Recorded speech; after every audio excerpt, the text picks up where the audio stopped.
Alam niyo, kanina umaga pa ako nagkikrib sa kaldereta. Pero ang totoo niyan, gusto ko sana kumain ng kakaibang kaldereta, yung hindi ko pa nasubukan. Alam ko yung karamihan sa inyo nasubukan na to. Ako ngayon ko palang susubukan at ngayon ko palang lulutuin. Nakatikim na ba kayo ng kaldereta na may gata o yung ginataang kaldereta? Yan ang lulutuin natin ngayon.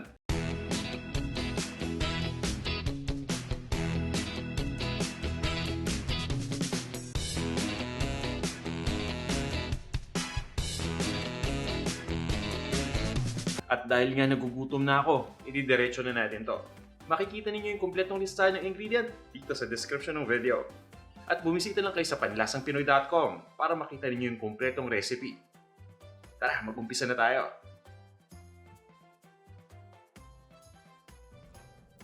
Magpapainit lang tayo ng pan o ng isang wok. Ang gagawin natin dito ay magigisa tayo ng sibuyas at ng bawang. Kaya naman lalagyan na natin ito ng mantika. Papabayaan lang natin itong uminit.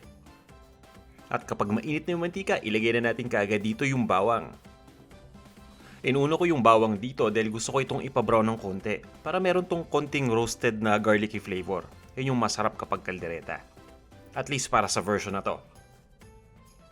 Igigisa ko lang ito hanggang sa mag-light brown na yung bawang. At pagkatapos ay ilalagay na natin dito yung sibuyas.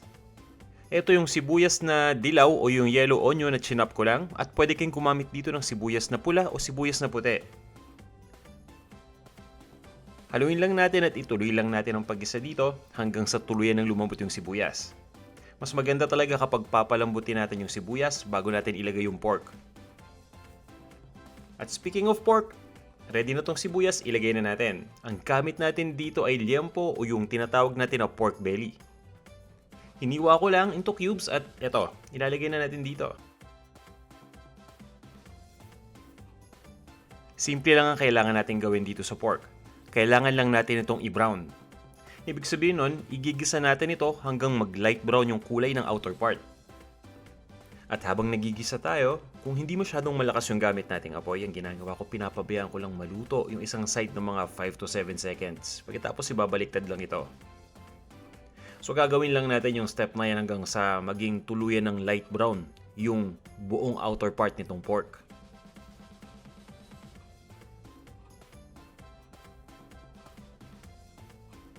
At ngayon ay ready na to. Ang susunod nating gagawin ngayon ay ilalagay na natin yung kamatis. Usually pag sinabi natin kaldereta, ang nilalagay dito ay tomato sauce. Pero para sa recipe na to, naisip ko siguro mas magandang gumamit ng kamatis na hinog instead of tomato sauce. Kaya ang ginawa ko ay nag-chop ako ng 6 na perasong kamatis. Sinigurado ko na hinog yung mabibili ko. At eto na yon. Kadalasan inuuna nating igisa yung kamatis bago yung baboy o bago yung meat. Pero sa pagkakataon na to, inuna natin yung karne ng baboy o yung liempo na igisa para ma-brown natin ito. Kapag inuna natin yung ganito karaming kamatis na igisa, ang mangyayari dyan, mag-e-extract lang tayo ng liquid dito sa kamatis. Hindi na magba-brown yung pork kung nilagay natin ito kaagad. Ayan, itutuloy lang natin ang pagluto dito hanggang sa tuluyan ng lumambot yung kamatis. At ngayon, maglalagay lang ako ng pork broth. Pwede rin kayong gumamit ng beef broth dito. Kung walang beef or pork broth na available, tubig lang pwede nating ilagay. Pero mas maganda kung gagamit tayo ng pork cube para mas lumasa lalo itong ating niluluto na dish.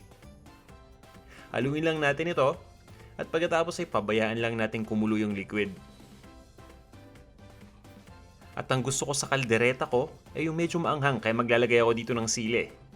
Ayan, ito ay 3 pirasong fresh na Thai chili na chinop ko lang. Hahaluin lang natin ito para kumalat yung anghang dito sa ibang mga ingredients. Kaya maya-maya kapag titikman na natin ito, talagang merong konting anghang na mas nagpapasarap pa dito sa kaldereta. Pero kung gusto ninyo na mas maanghang, syempre, nasa sa inyo kung gaanong karami ang sili na ilalagay dito. At ito naman yung liver spread. Galing sa freezer tong liver spread na gamit ko.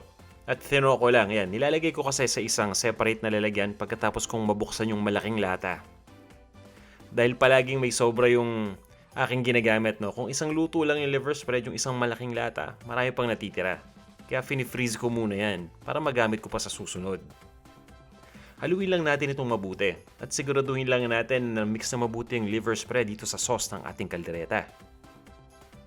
Maglalagay din tayo dito ng 3 peraso na dahon ng laurel o na dried bay leaves. At eto na yung gata o yung coconut milk. Yan, 2 cups lang o 1 lata ng coconut milk ang gamit natin dito. Hahaluin lang natin ito. At pagkatapos, ay itutuloy lang natin ang pagluto hanggang sa lumambot na yung baboy. Kadalasan dito kapag nagpapalambot tayo ng karne ng baboy, nasa between 40 minutes hanggang 60 minutes. Depende yan sa quality. At para kumulo kagad itong sauce, mas maganda kung tatakpan muna natin itong ating lutuan para matrap yung init dito. Mapapansin niyo mas mabilis tong kukulo at kapag kumulo na, katulad niyan, ready na to. So, takpan natin, ituloy natin ang pagpapalambot dito sa pork. Hihinaan lang natin yung apoy. Ilalagay ko lang to between low to medium. At habang pinapalambot natin yung pork o yung liempo doon, hinanda ko na yung gulay. Meron tayo ditong red at saka green na bell pepper o capsicum at meron din tayong carrot. Yung patatas na doon sa isang tabi na hiwa ko na rin. Ilalagay natin ito mamaya at pagkatapos ay ilalagyan lang natin ng seasoning o titimplahan lang natin. Ganun lang kasimple. At para sa seasoning, ang ilalagay natin dito ay patis. Pati na rin crushed na black pepper. Ayan, malambot na tong pork ngayon. Pwede na nating ilagay ibang mga ingredients pa. Pero bago ko makalimutan, habang nagpapakulo tayo ng pork, habang pinapalambot natin ito, may tendency na mag-evaporate ng mabilis yung liquid. Para hindi ito matuyuan kaagad, pwede tayong magdagdag ng tubig o ng pork broth dito. Ngayon, ilagay na natin yung gulay na na-prepare na natin kanina. Uunahin natin yung matagal maluto na gulay, kagaya nitong carrots, pati na rin yung patatas. At nasa sa inyo kung gaano kalaki yung hiwa dito. Kung mas maliit yung cut ng gulay na ilalagay natin dito, mas mabilis tong maluluto. Yan, ngayon ilagay na natin dito yung patatas. Ang gamit ko dito yung tinatawag na baking potato. Ito yung kadalasang mabibili natin sa Pilipinas kapag nagpunta tayo sa palengke. At may natirang carrot, ibalik na rin natin dito para hindi masayang. Haluin lang natin ito at siguraduhin lang natin na na-submerge na dito sa sauce para mabilis maluto. Pagkatapos ay lulutuin ko lang ito ng 7 minuto.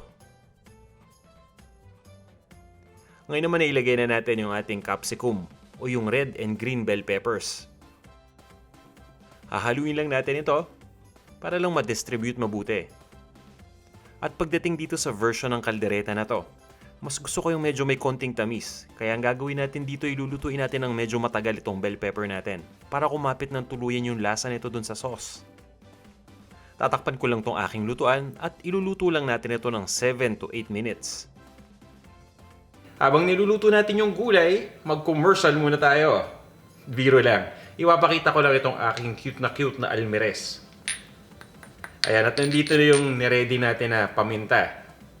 Ayan, nadikdik na natin. Galing to sa Tito Jun ko, sa Pilipinas pa. Maraming salamat Tito sa uulitin. Ngayon ay ready na to. Pwede na natin itong timplahan. At dahil nga may gata itong ating niluluto, mas gusto kong gumamit ng patis. Yung iba sa atin hindi sanay gumamit ng patis. Kung isa kayo doon, pwede kayong gumamit ng asin dito.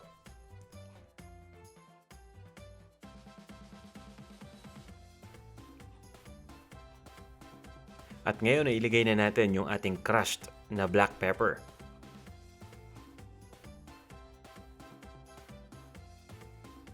Ayan, at pagkatapos ay hahaluin lang natin ito.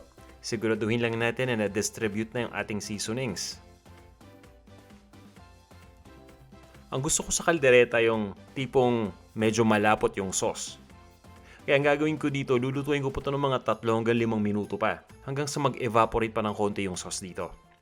Pagkatapos ay ililipat lang natin ito sa isang serving plate o sa isang serving bowl at iserve na natin.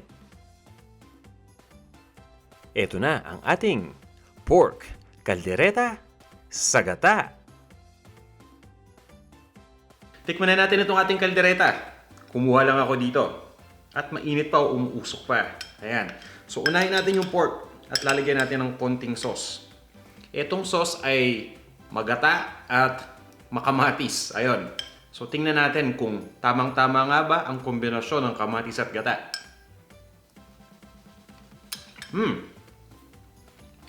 Gusto ko yung lasa. Sarap. Sarap. Isa pa. Napaka-rich and creamy ng gata. At pagkatapos yung lasa ng kamatis, malalasahan mo pa rin. So kapag nag-combine ito, masarap yung lasa. At ang isa pang kagandahan dito, yung paglagay natin ng liver spread, nagbibigay ito ng meaty na lasa dun sa sauce. Kaya ang sarap-sarap. At tamang-tama yung pagkakaluto natin ng pork. Malambot na. Ito naman yung red bell pepper.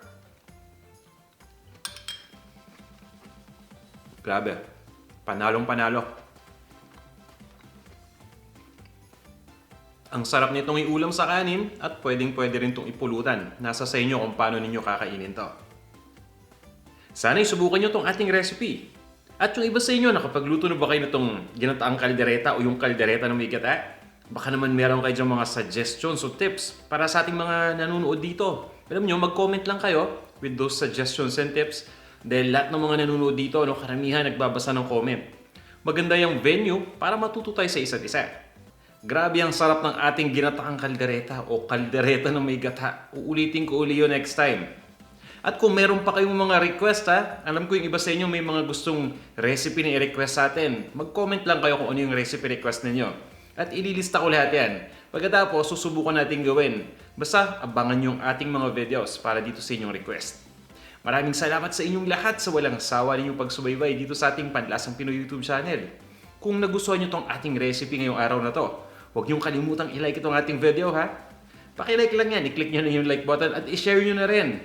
At kung bago ka lang dito sa Panlasang Pinoy, iniimbitahan kita na mag-subscribe na dito sa ating YouTube channel. Paki-click lang yung subscribe button na nasa ilalim ng video mo. O paano magkita-kita tayo ulit sa ating susunod na video.